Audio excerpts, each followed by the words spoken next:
Can TCU play them week one? Deion Sanders. Guess what coach TCU passed on to hire Sonny Dykes in 2022? Deion Sanders. In hindsight, don't get me wrong, it could have been the right decision. They were instantaneously in the college football playoffs just like that. But Coach Prime don't feel that way, though. He would love nothing better than to shake up the world with a win against his home market college that passed over him. I am sure he feels the same. He could have did the same thing as Sonny Dykes and put up a better fight against Georgia or even won the game. And guess what? He was at SoFi Stadium for the championship game. He saw it. He was right there. He looked at the players. And guess what? He belonged there. He was shoulder to shoulder with Saban like a damn Affleck commercial. Now, why do I call TCU his home market team? I've lived in the DFW area for some years now. This is Prime's basically country, his city, his area. He lives out here. His kids played here in high school. He coached high school here. Bucky went to SMU.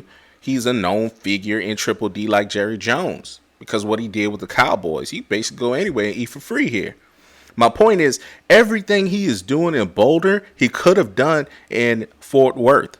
High-profile transfers, and he would not have had to buy a new house. He could have stayed where he was at, fishing. That would piss me off, too, a little bit. Now, a little background. Gary Patterson, a legendary longtime TCU coach, was replaced, and the administration for TCU felt a change was needed to get to the next level. For what it's worth, they saw dividends early, but everything had to fall right. They hired Sonny Dykes, and throughout this campaign, they had a starting quarterback, got injured, but then here comes Max. Max Duggan was a 8-year senior, but he knew what to do. He filled in, and he went on a magical run. They had last-second touchdowns, undefeated regular season, an underachieving Texas team, and an Oklahoma team that had an off year. It was just a perfect storm, and here they are. They took advantage. Kudos to them. Now, the things in their way is a Texas team with super high expectations, and they have Quinn Evers as the starting quarterback with Arch Manning breathing down his neck. That will keep your performance high and consistent. Coach Sark wants to bring Texas back to where they were when he was on the USC staff, losing to Vince Young in the national championship game. Him and Coach Mac Brown. Okay. Oklahoma is a legacy program, and they will always have their share of 4 to 5 star players. So they're no pushovers. They're going to be in TCU's way. The experience of winning close games carry over, but to think some level of breaks will swing their way is absolute long shot. Then you have Colorado, who TCU beat last year 38-13 in Folsom Field. And that helped show Coach, Darrell out the door. Like, hey, you got to go, man. This is kind of terrible. The biggest thing going for TCU last year is that no one knew how Coach Dykes would use his players and his offense. Yeah, you could go back and look at film when he was at Cal Berkeley or SMU, but they had no game tape. This year, there are tons of game tape on TCU. They play all the way to the CFP.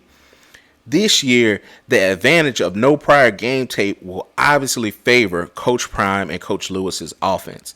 Coaches, including TCU, it won't be just them, it'll be throughout the whole year, will have fits on gathering and analyzing film. With the number of projected transfers to start on offense and the defensive side of the ball, coaches will be pulling game tapes from multiple sources and trying to put it together to prepare. Film from Jackson State, film from Kent State, film from Florida State, University of Houston, and more. Plus, there's no film on how these players will be used together. So the pressure is on. Coach Prime desperately wants to win, especially his first game as a Power 5 coach. Remember, he wants to win right now. And he would love to win over his home market school that rejected him, that passed over him and said, no, we want to hire somebody else. And like I said, Coach Dykes is a great coach. And I know he probably feels that Coach Dykes is a great coach, but he knows that job should have been his. That's the way he feels.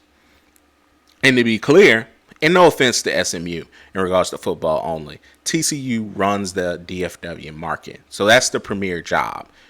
Although SMU may be in the running to replace the team in the Pac-12, for the time being, the only Dallas area school in a Power 5 conference is TCU. So this is really a game of what could have been. Coach Prime could have been the first HBCU coach to a Power 5 last year. Delayed but not denied. He ended up doing that. He could have coached in the national championship game last year based on what Sonny Dykes just did. Delayed, not denied. Coach Prime could have got his first win in the Power 5. Delayed but not denied. We're going to see in a few months. Now, the big question of this video is, can TCU repeat their magical 2022-2023 season? I'm going to tell you this. If they lose to Colorado the first game, hell nah. It's a wrap. It's going to be the Holiday Bowl in San Diego. All right? You know, enjoy the sun out while y'all out there. So I can tell you this. I personally don't know what will happen, but I do know I will be in the stadium. I can't wait.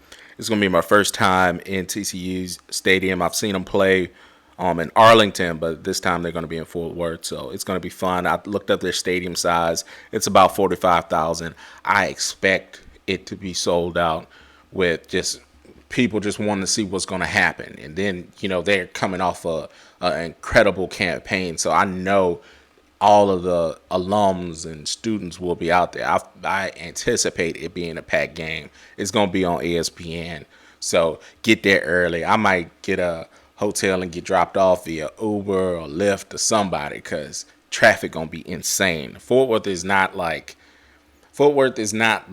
Auburn. All right, you go to Auburn Stadium, they got like 4 exits where you can get off and end up going to the stadium. It's not like that over there. Anyway, I digress. I'm going to be vlogging the whole game from the Colorado sideline. I personally cannot wait. Let's go. Heritage Sports.